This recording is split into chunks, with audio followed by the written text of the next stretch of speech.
this edition of Sightings. There's an entity in this room right now. A dangerous spirit is forcing these people from their home. Identify yourself. You hear that? Yeah. It sounds almost like a moan. Yeah, it's a moaning. The Heartland ghost strikes again.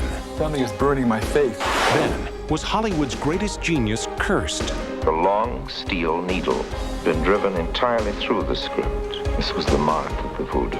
Also, a frightening tale of alien abduction from the Australian outback. It jumped on the roof of our car and took us up in the air. Plus, some scientists believe the Earth wants us to change our ways. The ecosystem fights back, and it attacks the people. And newly discovered lights in space may offer an explanation to Earth mysteries. There are forces in the Earth that are equivalent to those things in the sky.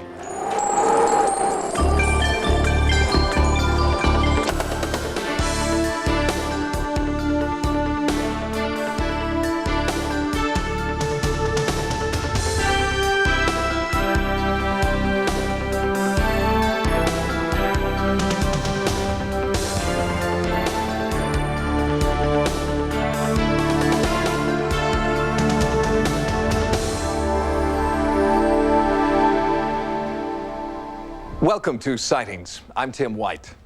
Sightings continues to investigate the Heartland ghost, the most compelling haunting case our investigative team has ever encountered. The family has now moved out of the house where they believe a vindictive entity named Sallie lives. Before they moved out, they called in a Native American shaman to exorcise the spirit. Then our team returned to the now empty house with psychic Peter James to see if Sallie was really gone. From the outside, little has changed since Peter James first visited this remarkable house last summer. In fact, the house stands today much as it has since it was built in 1872. But this time, the upstairs window was empty. No one peered out on the quiet street in this quiet town in America's heartland.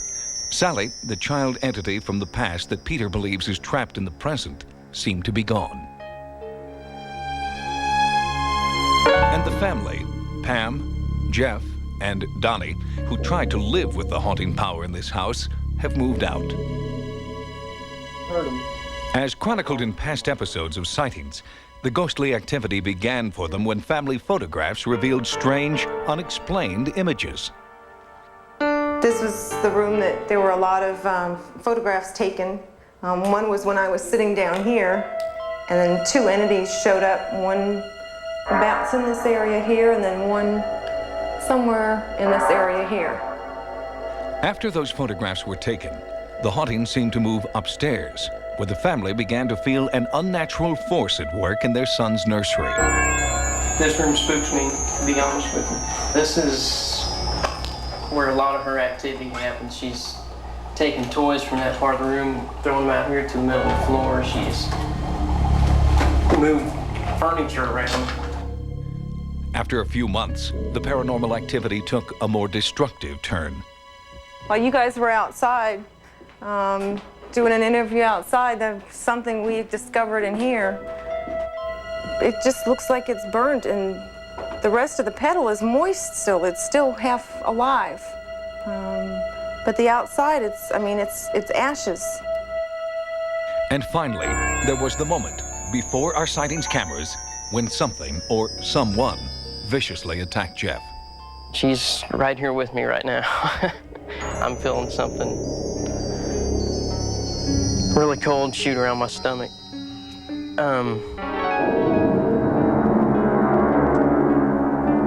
These scratches had appeared just moments before. He's just went right through my midsection. Oh my God, look. Look. Oh, look, they're forming. It's forming right there. She tends to do this to me because I upset her sometimes. And she wants to be noticed, I think, today.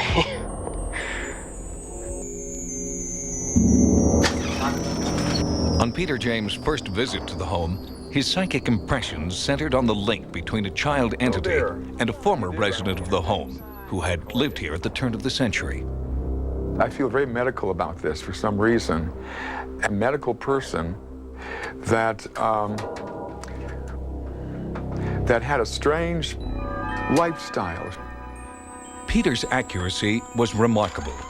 When our sightings investigative team researched town records from 1900, the city directory showed that the house was occupied at that time by a doctor with a lifestyle that eventually led to his arrest and removal from office as the town's mayor. And Peter believes that while the spirit of Sallie, a child entity, haunts the house, her physical body is here, beneath a weather-worn tombstone, and that she was a child the dishonored doctor could not or would not save. Because much of the haunting activity has been reported at night, we conducted this latest phase of our investigation with the aid of night vision lenses. Okay, we're good. After so many months, it was the first time our team had been alone in the house with the lights out. I want to go in this room first. And a second camera shows what you'd see without the aid of the night vision technology. our nighttime is their daytime. There's an entity in this room right now, no doubt in my mind. Give us a better verification that you're here. Whoever you are, identify yourself. What do you hear? You hear it? What do you hear? Tell me what you hear. It sounds almost like a moan. Yeah, it's a moaning. You hear it? You hear it, Tony? I do. Tony, you hear it? Yeah. I hear it. It sounds like it's coming from right behind. Is this where you are, Sallie? Right here? Yes. Whoa, yes. Feel this right here. Or is that from the heater? No. No, it's right here. It's right here. Right here. Feel it. Feel it? Yes. Yeah, right here. Look. Whoa. Oh, yeah. Hello? Yeah. Oh, yeah. Right. She's right. There we go. Hello. Yeah, that's it. She's here. Hi, Sallie. Jeez. There she is. Hi, Sal. Whoa. Feel that. Whoa. Woo. Yeah, right here. That's very strong right there. Right here. Yeah, right here. It is. Here it is. Oh my God. Okay, stay. Yes, Sallie. Hello. Feel it? Yes. Yeah. Hi. Whoa. Whoa. Hello. Easy. You still feel it? Yeah, a lot. A lot. Yeah. Come and hold my hand, Sallie. Sallie? Peter feels the eerie force leading him down the hallway into the former nursery, where Sallie's presence has always been felt most intensely. Sallie? Would you like to play with me and the teddy bear, Sallie?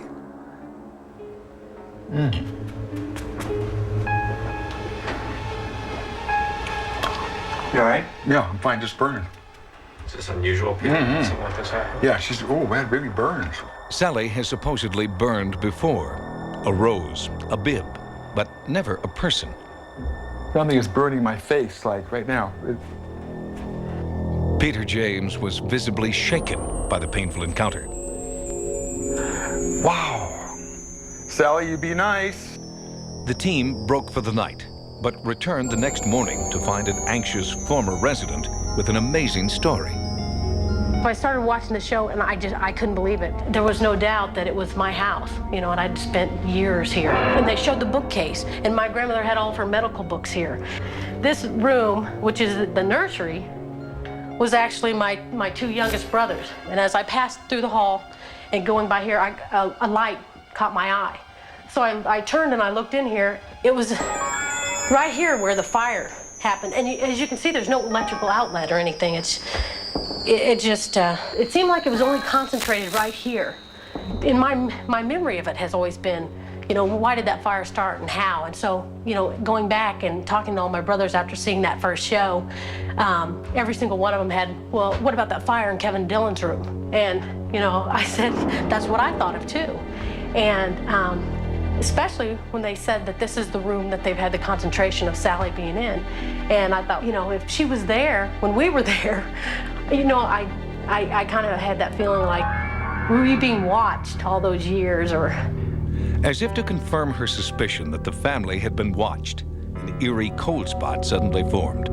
Oh my gosh, yeah, that's weird. Yeah, it's cold. Yeah, it's much colder than anywhere else. It is cold. What does it feel like to you? It's like a breeze blowing. It's very cool. But there's no, all the windows Yeah, are the windows are shut. The heat is off. And I feel like I'm really hot, so this does feel really cold here. Well, say hello to Sallie. God dang, that's so weird. Despite the family's attempt to exorcise the spirit, Peter James feels she is still here. How could we deny the fact that she's here? And this clearly says you better reconsider your thinking patterns about ghostly activity, because there are two entities here and will remain here, in spite of his attempted exorcism. In fact, as you will see later in this program, Sallie's supposedly vindictive nature was once again painfully obvious as our investigation broadened in the days that followed. Peter James believes that Sallie is still present in the house. And there was other evidence as well. When the former tenants, Jeff and Pam, returned to the house for a surprise visit, something sinister returned with them.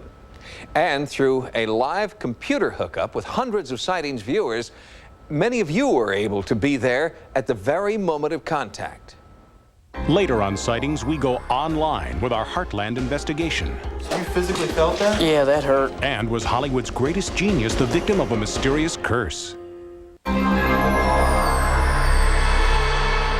Hollywood has made hundreds of movies about the evil power of curses.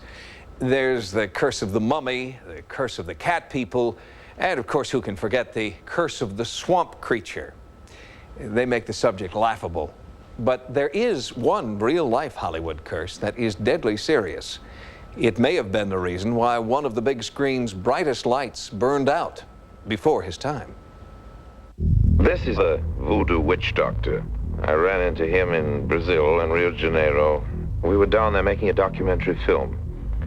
And so I arranged with a good deal of difficulty to film a voodoo ceremony.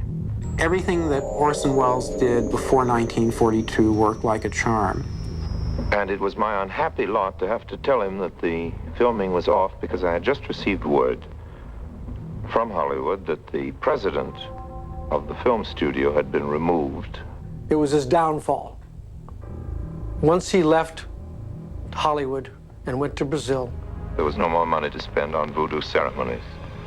And the witch doctor assured me that this was deeply offensive. He never got another job in pictures anywhere remotely like the kind of opportunity he'd had. On my desk,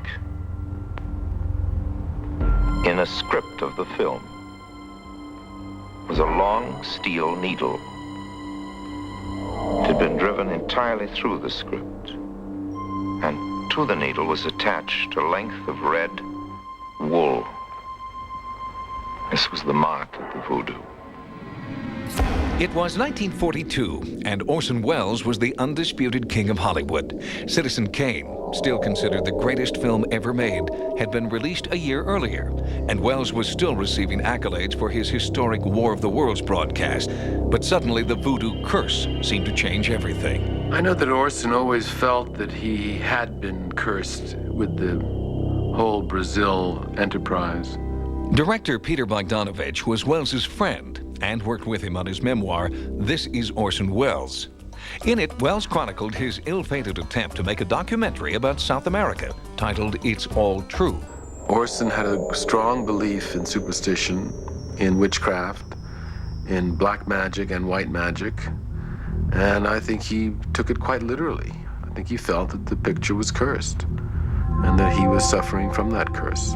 I think it pursued him to the end of his days.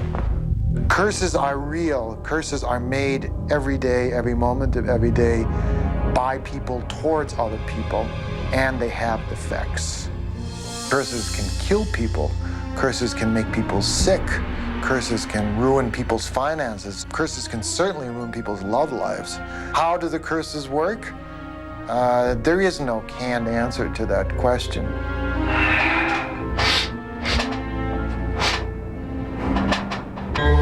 Rudy Chavez has an intimate knowledge of the power of curses.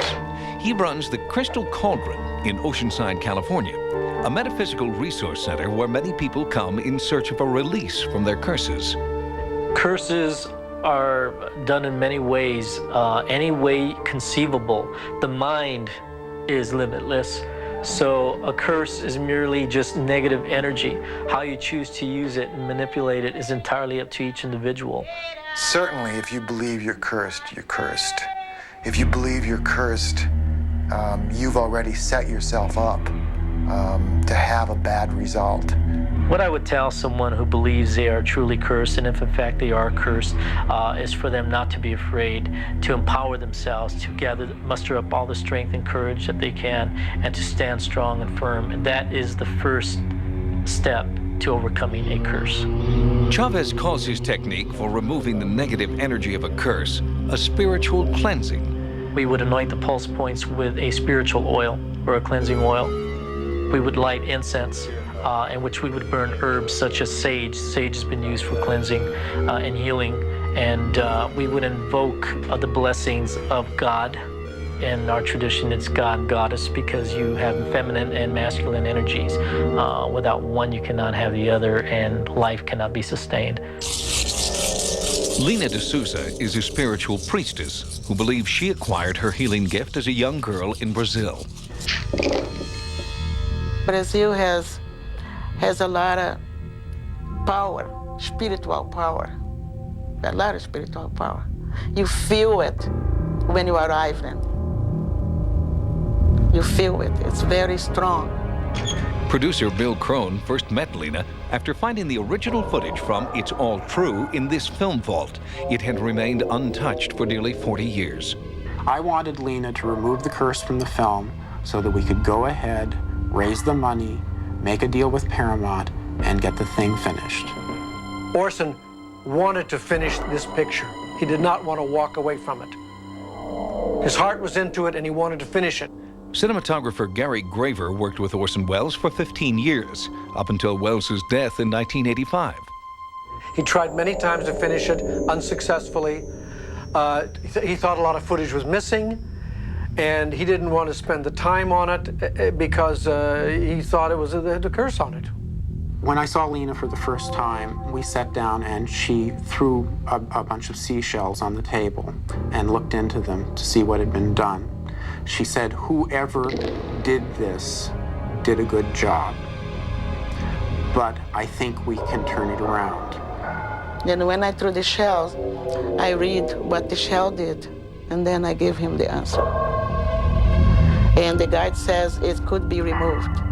It was not easy to do it, but it could be done. With the help of her spiritual guides, Lina claimed she had lifted the curse. Bill Crone resurrected the Welles footage and completed the film. It's All True was released without incident in 1993, more than 50 years after it was shot. I don't have any theories about curses. I don't know where they come from, and I don't know where they go. But I think I was involved with one for 11 years, and I'm glad that I went to someone who knew more than I do about curses, because I think if I hadn't, It's All True would never have been finished. If you're worried that someone might put a curse on you, remember that most curses work on the premise that you can trick the mind into harming the body. The power of a curse is as strong as your willingness to believe in it. Next, newly discovered lights in space may explain baffling Earth mysteries. It's documentation of a natural energetic.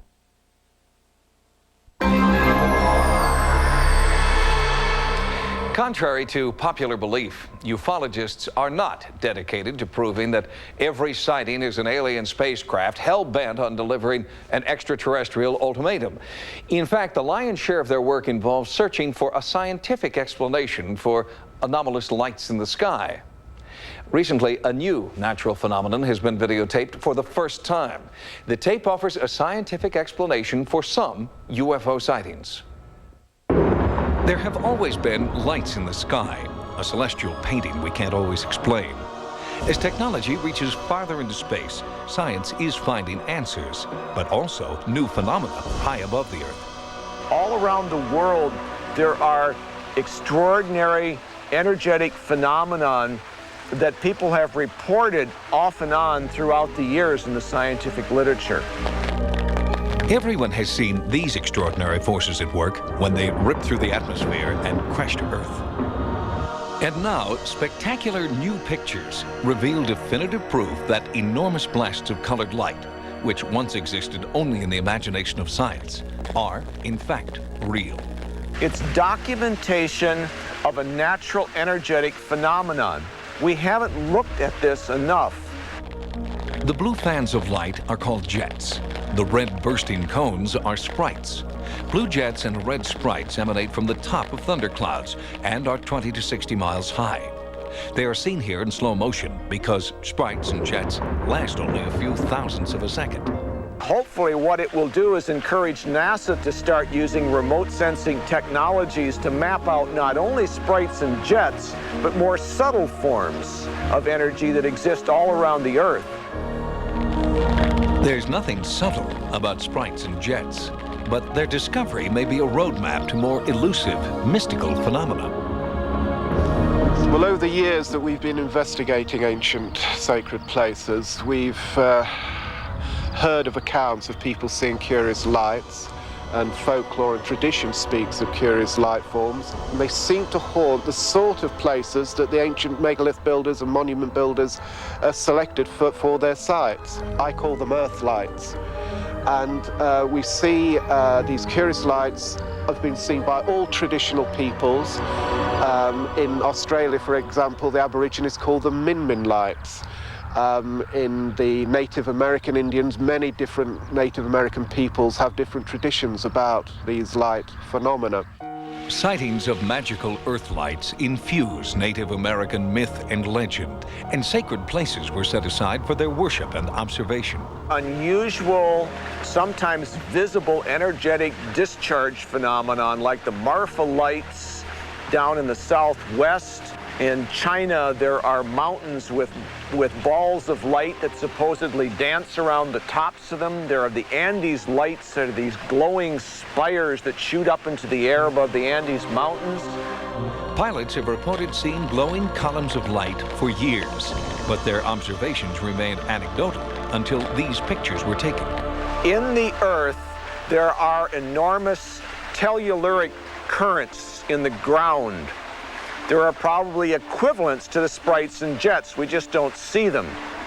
When lightning strikes, the heavens and the earth are connected, and there are forces in the earth that are equivalent to those things in the sky. Geophysicists have suspected the existence of red sprites and blue jets for many years, but it wasn't until technology caught up with imagination that the phenomena were finally documented on videotape. The same may prove true for paranormal phenomena that we suspect but cannot document yet. Up next, uncontrollable new diseases may be a sign that the Earth has had enough. We are the problem. You have, in effect, Gaia's revenge. Then, alien abduction in the land down under, and America goes online with a ghost. In 1979, scientist James Lovelock wrote a controversial book called Gaia, A New Look at Life on Earth. In it, he described the Earth as a living organism that, like the life teeming within it, was capable of sickness and healing. Today, in an era of global warming, deforestation, and overpopulation, many scientists have come to embrace Lovelock's theory, and they have a warning. The Earth will heal itself by killing us. Gaia is the Greek word for earth, and the Earth, according to many scientists, is not well. Gaia is striking back, they say, at the source of her problem, the human race. Gaia's revenge will be swift and deadly, unwittingly set in motion by us, the instruments of destruction. With the destruction of rainforest around the world, rare viruses have been released in populated areas. Viruses with names like Ebola and Marburg can kill a healthy person in less than 48 hours.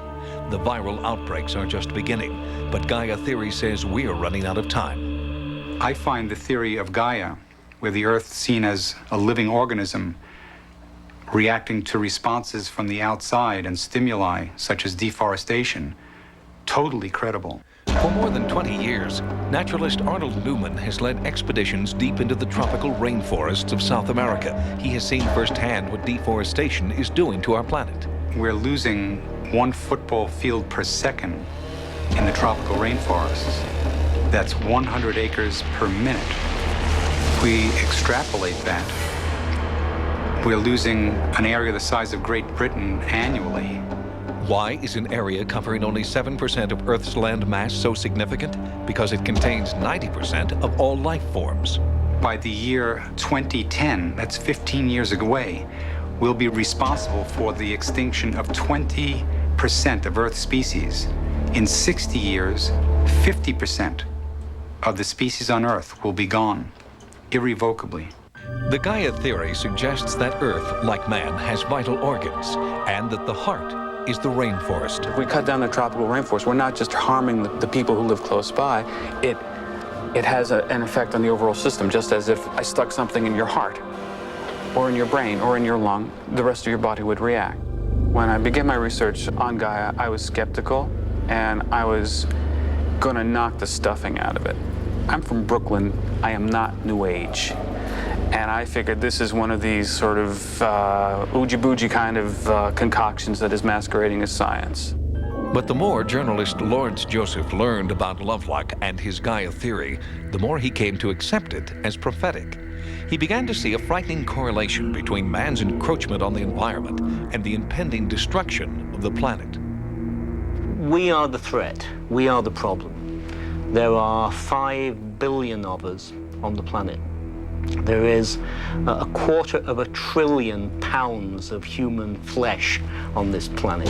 The world's population is expected to double within 40 years. With twice as many cars, twice as much pollution, and double the need for natural resources, how will the Earth sustain us? Every year, we consume about 40% of all the green stuff that the planet produces. With 10 billion people, we're clearly going to be consuming almost everything that the planet produces.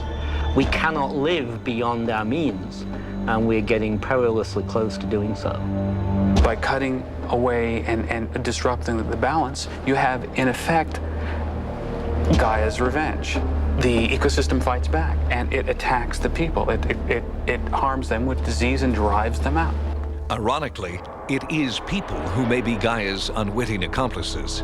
Deadly viruses once locked deep in the rainforest are now being unleashed by our unrelenting march into remote areas. We are endlessly fascinated by movies that depict us being eaten by aliens and sharks off Amity. The reality is that we are eaten, and we are eaten by bacteria and viruses. And they are the real threat. Millions of people are going to die from HIV for every person who gets gobbled up by a great white shark, fictional or otherwise. We're probably only just seeing the tip of the iceberg to all of the viruses that are out there. And there's probably plenty more to come. Virologist Scott Lane is an associate professor at the UCLA School of Public Health, where he is a leading researcher in the fight against AIDS. There's a whole web of where infectious diseases are emerging from right now. It's the rainforest, it's the sea, it's the land that we live on. There are airborne viruses, and there are viruses which are sexually transmitted. If you look at the average American, as described by the recent sex survey, they'll have 5 sexual partners in a lifetime. That means they've got a 1 in 40 chance of encountering somebody who carries a deadly disease. I wouldn't want to do anything that had a risk of 1 in 40 of killing myself. It makes bungee jumping look incredibly safe. One of the most gruesome killer viruses to emerge from the rainforest is Ebola. Trapped for perhaps centuries in this dense protected environment, it has not been as easy to contain the virus in laboratories and test tubes. Ebola virus was discovered in this country, uncontrolled, in an animal quarantine facility in Reston, Virginia. If the airborne virus had spread outside the facility, thousands, if not millions of Americans would have died a horrible death. When you're infected with Ebola virus, it seems to grow in all of the cells of your body. Ebola causes your blood to clot, and it also causes your blood to thin at the same time. You may start vomiting blood. You may start sneezing blood. Blood might start breaking out of pores in your skin. And in the meantime, you bruise. Those bruises, they break open.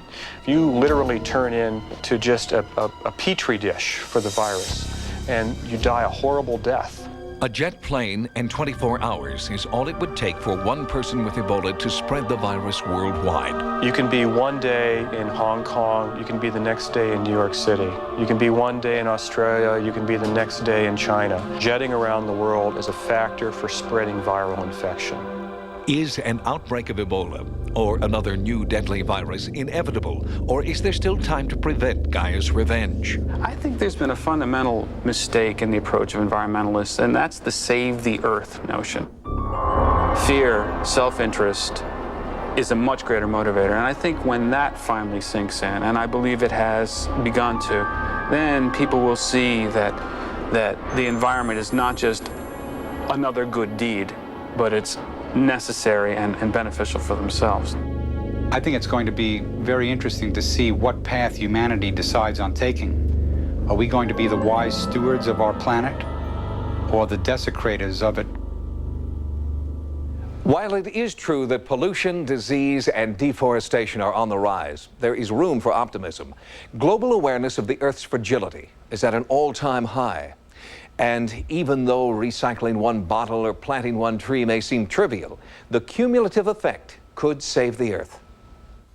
Coming up, what terrorized this family in Australia's outback? It was hot. All this junk come inside the car. It made us feel like our heads were going to explode. More than 90% of all reported alien abductees are American. It's a statistic that skeptics use to argue that the abduction phenomenon is simply a product of our own pop culture and pop psychology. Abduction experts counter that the numbers are skewed because abductees in other countries don't always feel free to come forward. That was certainly the case for an Australian family who were forced underground after their experience was ridiculed in the press.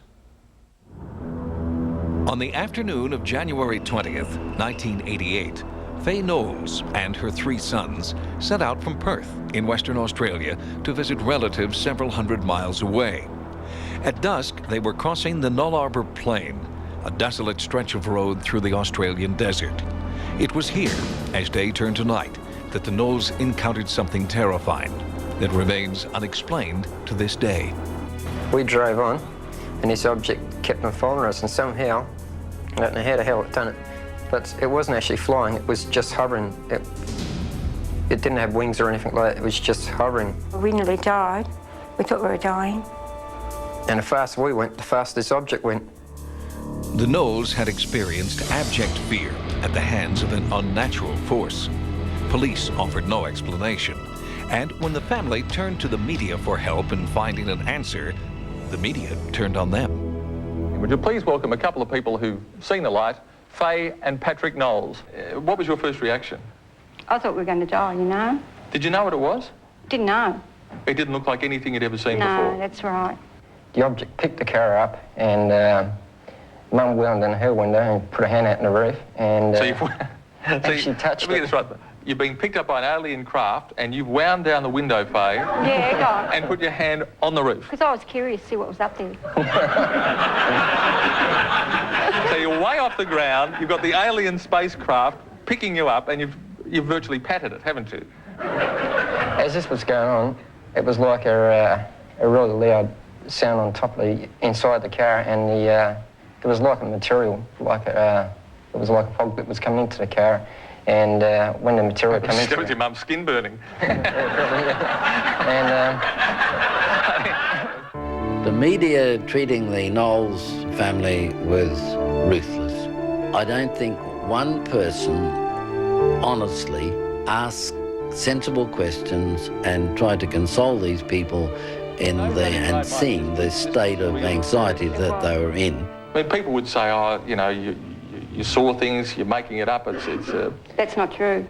A lot of the interviewers, I find and have found, make a bit of a joke of it and don't really approach it seriously. Some staining due to soot from outer space, others staining due to terrified passengers. The impression I got on the Knowles case that it was a serious and definite event that happened, experience that they had. Here, for the first time outside of Australia, and without reprisal or ridicule, is the story of what happened on that January night in 1988, as told by the Knowles in their own words. I was next to Sean. He was sitting in front, driving, and I was asleep in the passenger side, and Sean goes, "Pat, wake up, look at this." And he goes, and I go to him, "What's the matter?" He goes, "It looks like a UFO." And I said, "Can't shrink." We drove up to it, approaching it, and this thing was, at first, it was just stopped in the road, and we approached it. Yeah, it was more like an egg shape, and it had like a yellow centre. Next minute, you know, this object appeared back behind us.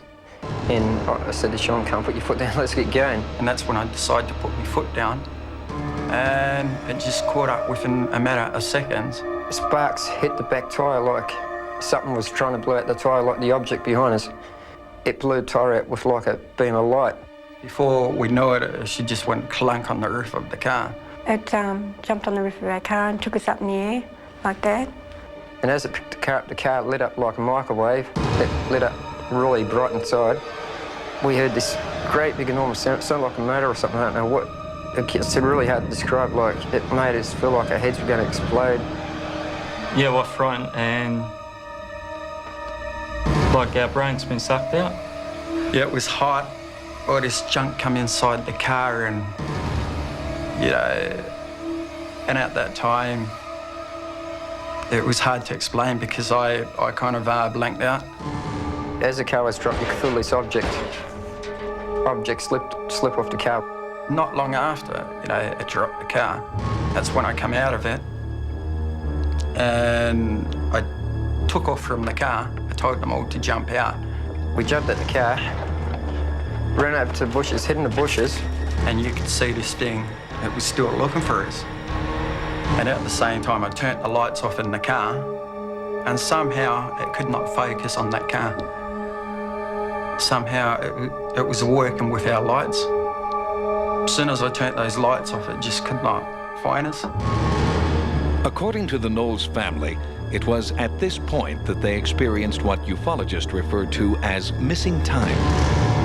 I think we lost about an hour and a half in time, and it's really hard to explain, you know, how long it did take. Local police investigated the incident and found several eyewitnesses who corroborated the strange events on the Null Arbor Plain that night. They were travelling along the road. A bright light appeared in front of the car. Shortly after, the light disappeared behind the car. The car was picked up on the road, shaken violently. The car was covered in ash, black ash. What about the people? Were they harmed at all? Weren't harmed, but visibly shaken up. Many people witnessed the Knowles event, and they were from all professions and walks of life, and they were travelling in different vehicles. So we had people in spotter planes for the tuna boat people. We had the tuna boat people experiencing the UFO light above them. Police investigators and scientists examined the car and analyzed the sooty residue found inside. Although their findings were inconclusive, most of the investigators insisted the damage to the vehicle and the tires was caused by some unexplained but natural causes. A lot of the powers that be put it down to the rising sun or Jupiter or these other things which they think ordinary people mistake these things for, but it's their way of getting around it and not having to do anything about it, I think. We just want people to know what happened to us and that we weren't out for anything, you know, we thought it was amazing ourselves. We thought we'd like to let people know what happened because it's, to us, you know, it was exciting plus very frightening, you know, you can't really explain what it's like unless it's actually happened to you. Like people say, you know, people used to laugh before and make a joke of it, but now they don't.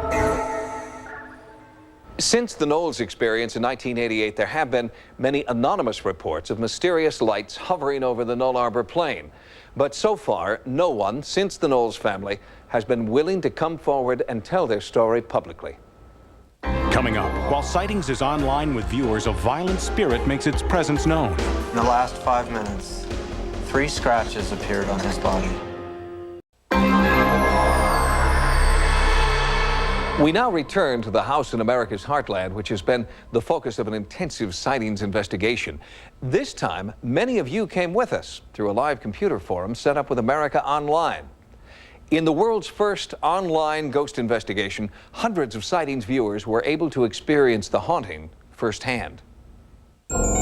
She was clearly dressed in garb that would be worn by a child at the turn of the century.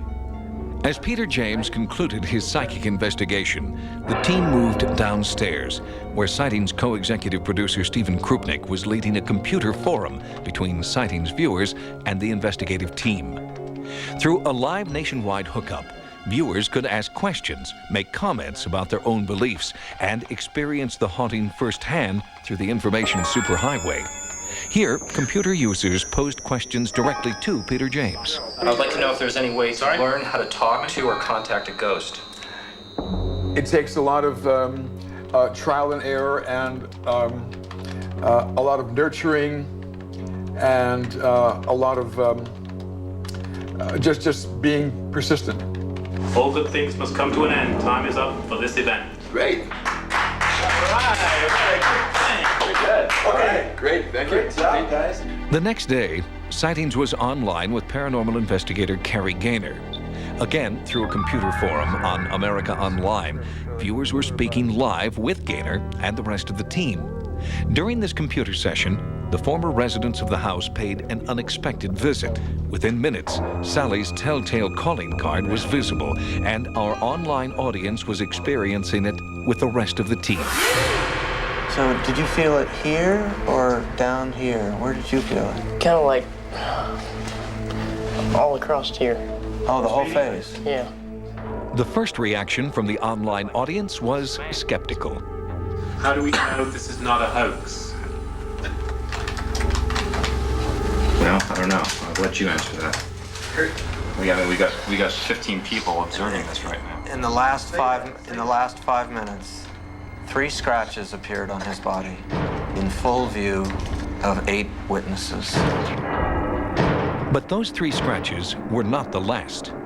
Just minutes after Sightings concluded the computer forum, Sallie struck again, and this time with a viciousness our team had not seen before. All of a sudden, his knees buckled, and he just kind of let out an oh, and clearly something happened. We went up, lifted up his shirt, and there were 2 vicious scratch marks across his back, and it really looked like an attack. You okay? Still hurt? His knees even gave out. Up to this point, the family has asked us to keep their identities and their town secret. But in our next report from America's Heartland, Sightings will bring you both Carrie Gaynor's complete investigation and the true identity of the scratching victim we now call Jeff.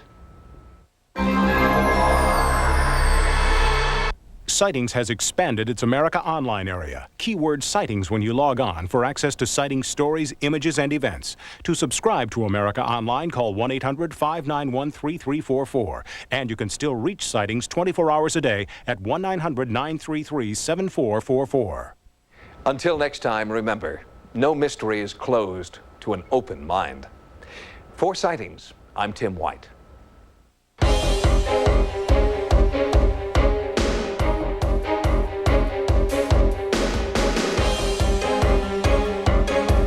Next on Sci-Fi, Dark Shadows.